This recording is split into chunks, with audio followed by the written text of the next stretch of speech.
What is the line between lovingly pointing out a neighbor's sin versus approaching people the way the Pharisees did? Ooh. All right, let's imagine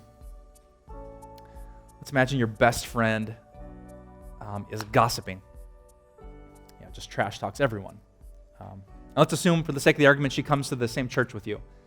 The Bible says we have to be careful about judging non-Christians and holding them to Christian standards. But she claims to be a Christian. She's a member of the church. Now she's gossiping. Do you say something? And if so, how do you say it? I think this question is how do you lovingly correct someone? The Pharisees were famous for correcting people, but they were super proud and self-righteous. And I think a great answer to that is in Luke chapter 18. You can write that down while I'm finding it. Luke chapter 18. Jesus told this story about a Pharisee and a tax collector, and this is how it started. It said, to some who are confident of their own righteousness and look down on everybody else, Jesus told this parable. And I think that's the key. Things blow up when you honestly think in your heart that that person is a worse sinner than you are.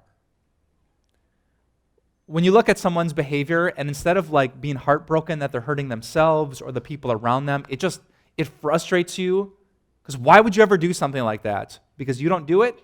Whew. That's when you need to push pause and check your own heart. Whenever you can look down on, it's those people in our city, it's those people in our country, it's those people whenever you're not the worst sinner in the room in your own mind, you really, really have to be careful. Because you're probably not doing it out of love, you're probably doing it more out of self-righteousness. And we just have to correct people like you, and then things would get fixed. So I think a key is just a wide-eyed awareness of your own sinfulness. To realize if it wasn't for the grace of God and the Holy Spirit of God, you would do all of that times 100. And then you're going to be humble enough to approach someone in love, right? This happens all the time because we sin in different ways. I think this is one of the devil's best tools.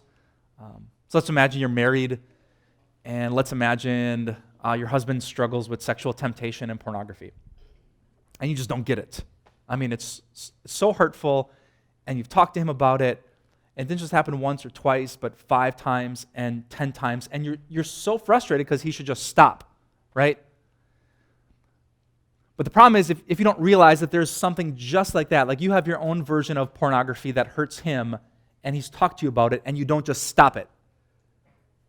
But it's different. That's the danger, right?